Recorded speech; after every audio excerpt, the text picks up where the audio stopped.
So, what's up guys? Welcome to my channel, GM Brad. And for today's video is ito, ngayon ay pauwi tayo from Tagaytay to Rizal. No, ang oras ito ay makukuha ng 2 oras. Grabe, antok ko sobra. Pero yun nga, pag-usapan naman natin yung tawag dito, yung about sa maintenance. Yan, hindi lang tao ng motor. Yan, gaano kaya kahalaga yung maintenance, no? Yung pag-maintenance. Kasi baka mamaya sa mga rider, lalo na sa mga rider, ay nakakalimutan na natin na i-maintenance yung mga motor natin, diba? Nakakalimutan na natin alagaan yung mga alaga natin. Una sa lahat una sa lahat as a rider, dapat maging responsable tayo. Hindi lang sa daan, hindi lang sa driving habit, kundi pati na rin sa mga gamit nating motor. Huwag tayong siga. Yan, alam niyo yung siga, yung sigamit lang. Gagamit ka lang ng gamit, tapos hindi mo na alam kung ano dapat gawin sa kanya, diba? Pag ganun kasi yung mindset natin, malaking problema yun, lalong-lalo na sa motor. Alam niyo ba, ano papahaba ng buhay ng motor is yung pag-maintenance mo, yung pag-aalaga mo sa kanya, diba? Kasi minsan ayaw natin, tinitipid natin kasi nga nasa pag-iisip tayo na excuse me, na forget yung motor natin is branded, diba? Forget Honda, Yamaha, Suzuki. Akala natin na forget ganun yung brand ng motor natin is hindi na masisira yung pyesa. Which is mali naman yun. Tandaan natin yan. Ayun nga, kahit anong brand model pa yan,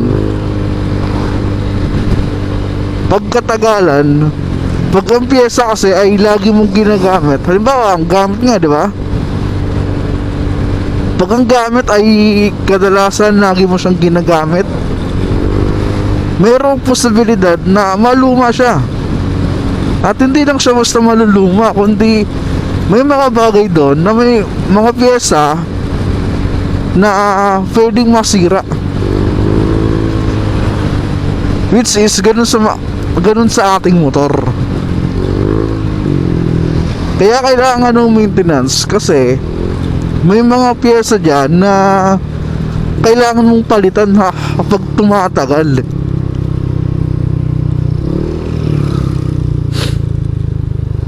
Maging maging responsableng rider tayo. Huwag tayong sigamit lang. Dapat nandoon yung pagkaalaga natin. Kasi minsan may mga rider na kung saan ay inuuna niya yung pagpapaganda ng motor, di ba? Bumibili ng kung ano-ano, yung tipong gaganda talaga yung panlabas, pero yung panloob o yung loob mismo ng makina is napapabayaan na. Hindi dapat ganun. Alam nyo, bilang isang rider ay magandang tumakbo o magandang pumunta sa isang lugar na wala kang maririnig kahit ano sa motor mo. Masarap maggala, masarap pag road trip with friends, lalo na kung hindi problema ang motor mo. kung good condition siya. Di ba? Huwag natin tipirin yung motor. Bakit? Kasi unang-una, kaya hindi mo siya kailangan tipirin dahil napapakinabangan mo siya. Lagi mo siyang ginagamit. Nadadala ka na sa gusto mong puntahan. Di ba? Nadadala ka na sa trabaho mo, sa paggala-gala mo, di ba? Sa pagkatid sundo mo sa jowa mo. O isipin mo na lang kung paano kaya kung wala kang motor. E di magkukumute ka. Ako para sa akin lang ha, dati rin naman ako nagkukumute, pero mahirap kasi yung mag-commute, yung maghihintay ka ng jeep tapos rush hour, di ba? Anong oras ka na makakauwi nun? Hindi ka tulad ng motor na anytime pwede kang umanas kasi hawak mo yung oras mo eh. Ganun yun. Kaya kailangan natin alagaan at i-maintenance yung motor.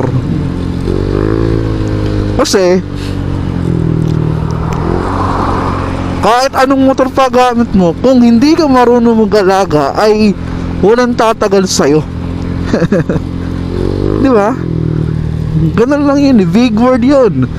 Kung hindi ka marunong mag-alaga, walang mag-i-stay sa'yo. Ako, before ako magkaroon ng Honda, is naranasan ko na yung mga China bike, yung mga hindi branded kung tawagin. Yan. Like galing ako sa Motoposh, yung Motoposh na Typhoon 150. Nagkaroon din ako ng Rossi na DL 150. Ano ba? Nagkaroon din ako ng Euro. Ano bang unit yon? Euro na RCS 125. Yung dalawang yun, yung tatlong yun, parehong parehong siyang hindi branded, hindi sa sumasabay sa tinatawag na Big 3, which is Honda, Yamaha, and Suzuki. Yan. Hindi sa sumasabay doon. Kumbaga, wala sa ganung kategory. Pero alam nyo, yung Typhoon 150 na yon, nakapagbagi yan nung balikan, nang hindi ako pinoproblema. Hindi niya ako binigyan ng tirik. Diba? Hindi siya namatay. Kasi nasa pag-aalaga yan eh. Kaya naman ako kumuha ng mga ganung motor kasi nga inspired ako sa Rider 150, yung Suzuki Rider.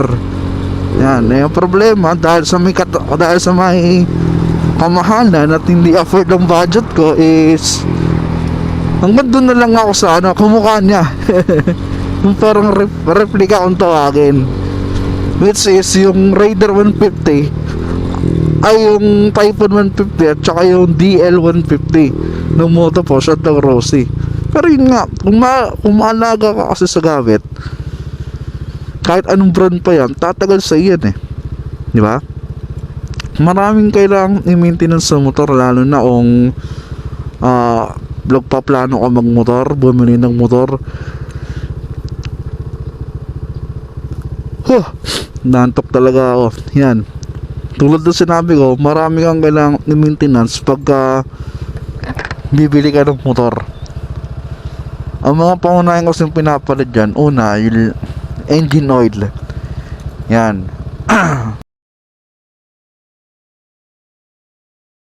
Coolant. Pangatlo, pang-apat, yung tinatawag na tawag dito gear oil. Pero option yun eh sa mga ganitong motor na scooter. Ang pinapalit talaga dyan sa pagma-maintenance is engine oil, gear oil, coolant. Yan tatlong yan, yan ang yan ang dapat mong i-maintain. Hindi siya katulad ng mga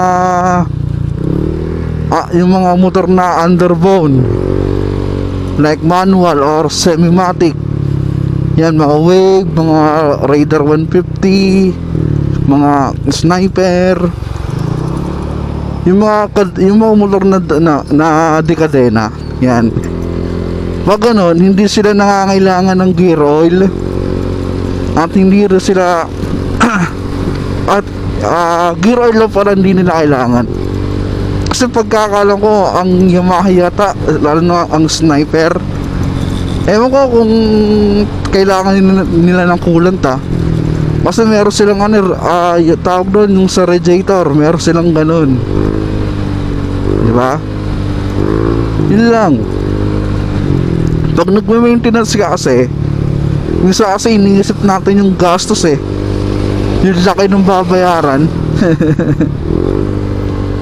Kasi aminin naman natin na yun nga, pag nagme-maintenance ka ng motor is, for example, yung change oil lang, dapat talaga nagpe-prepared ka doon ng 500 to 1,000.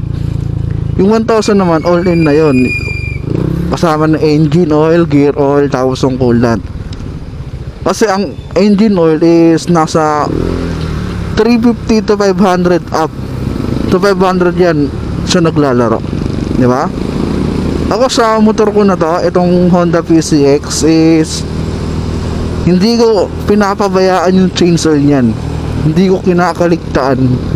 Kasi ang langis, kahit sabihin mong hindi mo naman siya madalas ginagamit, yung langis ay naluluma yan, na-expired. Kasi sa pagmumotor ay sa pag change oil, merong batayan dyan kung kailan ka magpapalit ng langis. Una, ang tinitingnan nilang batayan yung kilometer, yung tinakbo. Ang nakalagay kasi sa manual is 1.5 hanggang 2K kilometer. Pagdating doon, pag umabot na sa ganung point, ay yun na ay sign para magpalit ka ng langis. Pangalawa naman, yung kanilang ginagawang batayan is yung isang buwan daw. Yan, 1 month use. Pero para saan, maging lang, maging balance. Kung ikaw ay daily use, like me, ako kasi lagi ko itong ginagamit, walang araw na hindi ko ito ginagamit, di ba? Sa akin, ang nagiging batayan ko is yung kilometer, yung 1,500 hanggang 2,000. Pero ako, sinasagot ko siya ng 1,700. Yan, hanggang doon lang ako. Pagdating ng 1,700, pinapalit ako ng langis, di ba? Paano naman kung hindi mo madalas ginagamit yung motor mo? Halimbawa, pamalengke mo lang, o yun nga, bibihira mo lang siyang magamit, hindi siya umaabot ng 1.5. Pag ano naman na siste, doon ka naman babawi sa tinatawag na buwan. Yan. Kasi nga, tulad ng sinabi ko sa iyo, tulad nga ng sinabi ko, ang motor, kahit hindi mo siya gamitin, ang kanyang langis is na-expired. Kaya pag dumating ng isang buwan, kahit wala pang 1.5 yung tinakbo ng motor mo, palitan mo na. Kasi nga, na-expired yan. Kung gusto mo ng magandang performance, good performance, yan, good condition, lalo na sa takbuhan, huwag mong hahayaan na matuyuan ka ng langis. Ugaliin natin yung magpalit ng langis, di ba? Huwag natin tingnan yung gastos. Kasi minsan nanghihinayang tayo pero mas manghinayang ka pag yung langis mo ay natuyo. Bakit? Kasi pag natuyuan ng langis ang motor, mas malaki-laking gastos nun. Maraming sisirain na pyesa dun, diba? Biruin mo pinagpalit mo yung 1,000 sa mas malaki. Pag natuyuan ka ng langis, ang estimated na gastos dyan, kailangan meron kang 5,000 pataas na hakak, di ba? Kasi nga maraming papalitan dyan eh. Pangunahin yung block at piston, di ba? Kung minalas-malas ka, pati sigunyan, pwedeng masira yan. Eh, ang mahal-mahal nun. Para maiwasan mo yung mga ganon, yung mga malalaki yung gastos, check mo lagi yung engine oil. Meron namang dipstick yan eh, meron namang sukatan niya kung nagbabawas o hindi. Silip-silipin mo sa ilalim kung mayroong leak o tulo, di ba? Ganun lang.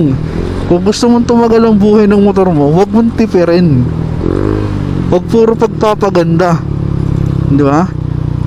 Tingnan din natin yung kalidad, lalo na yung makina. Kasi pag ang motor ay nasira at hindi mo na nagagamit, malaking problema sa iyan.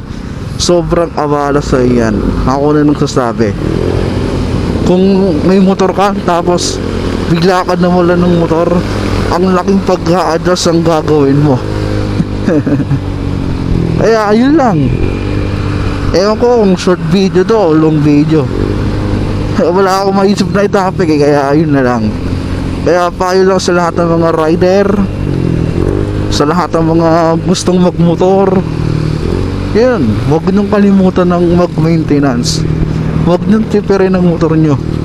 Kung gusto niyong tumagal ang buhay, eh alagaan nyo, di ba? Sabi nga nila, pag mahal mo ay alagaan mo. So yun lang, that's it. Wala na rin tayong ganap dahil pauwi na tayo.